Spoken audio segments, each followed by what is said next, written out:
Listen up. It's just in. All the gossip. The Rumor Report. Gossip. With Angela Yee. It's the Rumor Report. The Breakfast Club. Well, Saweetie has some new music coming, and just so y'all know, she's not going to be arguing with y'all online. She's going to put it in the music. She was on stage at the Teen Vogue Summit, and here's what she said. So I do have a song called No Reception, and it's like my icy girl. It's like my pretty freestyle, but it's a freestyle just getting off everything that's been in the media for this past year. Cause it's like, for me, I'm not finna argue with you online, and I'm not finna address no bull online. Like, sometimes I be looking at stuff and I be like, y'all can't be serious. Like, I can't be. No, sometimes it's just so outrageous. It's just like, damn, I'm that. It's just like, cause it's just like, y'all can't be making this stuff up. But since y'all want to, I'm finna address it in the music. I mean, I think that's the best bet to address it on the song. I mean, hell yeah, y'all like to give away all that free content, make Instagram pop and Twitter pop and everybody else pop. Might as well make a song. Now, she had earlier said that she's going to be putting out 2 albums before the end of the year. She told Rolling Stone that The Single Life and Pretty Bitch Music will be coming pretty soon. Okay. All right, 50 Cent. He's going to be hosting the Drew Barrymore show, so you can watch that today. Apparently, she got COVID, so he's taken over. And he's going to be hosting, today's November 14th, right? Yes. All right, 50 said, you got to catch the Drew Barrymore show. Drew caught COVID, so I had to take over. This was crazy. You got to see this. So that'll be fun to see him doing daytime television. All right, he also was trolling Diddy over the weekend. There were rumors that him and Young Miami broke up. And I don't know if that's true or not, but we did see she just posted a whole bunch of roses all over her house. And when I say it's a lot of roses, I saw a lot of women reposting the roses. I don't know if that's like putting in the atmosphere because you want that, but yes. So maybe they had a little argument and got back together, but people will be following their social medias to see what's going on. All right, now Damon Dash, he was hosting a Q&A, and that is for his new movie, a screening for his new movie, Prince of Detroit. And one of the audience members asked him about what he thinks about Ye and all of the controversy. Here's how Damon Dash responded to that. Yeah, I'm in contact with him. It's draining. But, you know, he's bipolar. And people forget that. I don't care how rich you are. When you have a chemical imbalance, you're going to say some crazy things. Anybody know somebody bipolar? You don't put him in front of a camera. You put him in the house to the hospital. But what happens with him? Because you say the most outlandish things, you know, when you're triggered.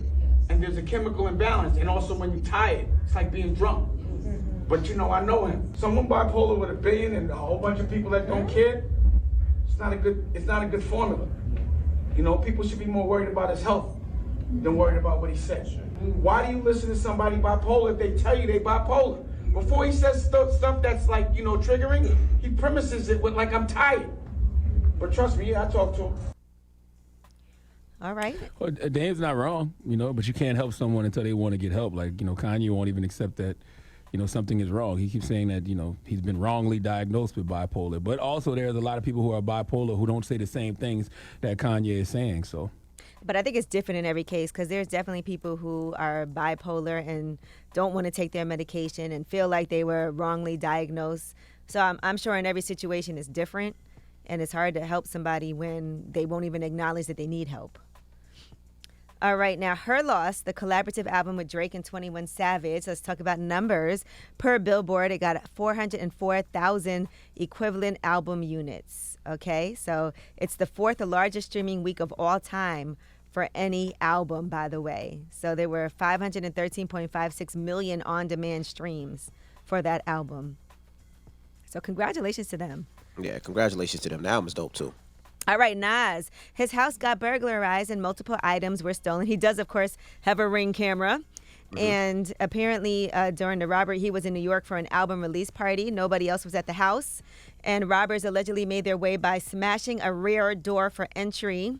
And so he wasn't aware of the break-in until the men were in the process of leaving the property. Authorities were then called, but by the time they got there, the guys were already gone. It's unclear what they made off with, but reports claim they tore the place apart and left with at least 2 bags worth of items. So now, he was still out of town and wasn't able to do a proper inventory yet. I'm confused, right? I thought when you have alarm on your house, when they break the window, the alarm automatically goes off. Is it LA where it takes too long for the police to get to the house, or is it possibly he didn't have the alarm on the house?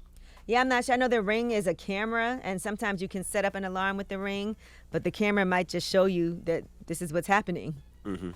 And so I don't know what happened with his alarm, but authorities were called after he saw the video, but by the time he saw it, they were already leaving.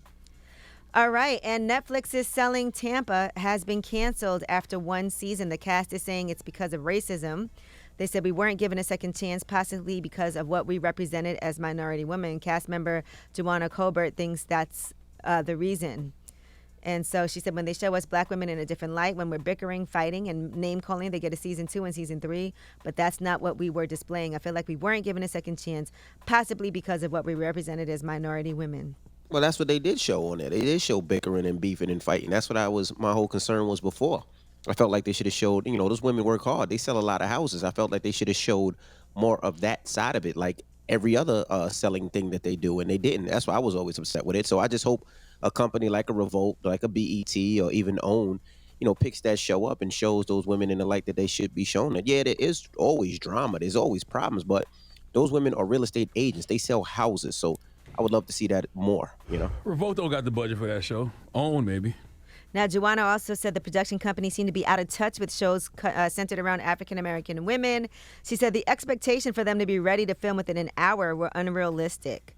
She said our hair in general just takes longer to do. And she said, I think with the all-white cast members of Selling Sunset handing off a key to all-women black cast members in Tampa kind of set us up for misrepresentation and comparison and really a competition. I think from the get-go we were set up a little bit at a disadvantage. Yeah. Well, what were the ratings like? Like, can we start there before we go to racism and everything else? What were the ratings? Netflix has not commented on what the reason is at this point. So Netflix has yet to share an official reason. I mean, that could be a blessing. Like I said, it could be another network that picks it up and shows them in a better light, that shows them actually selling houses and doing the things that they really do every day. So it could be a blessing for them. Yeah, and I didn't even know the show was on Netflix. Selling Tampa is the only show in their selling category of, all the selling shows. Selling Tampa was the only one with an all-black cast. Mm-hmm. And so all those selling shows are on Netflix? Mm-hmm. Yes. Oh, okay. Yes. All right. Well, that is your rumor report. All Amber, right. you gonna mix? Yes, that's right. Shout to Boosie. Today is Boosie Badass's birthday, so happy birthday to Boosie, and we're gonna start the mix off like that. It's the Breakfast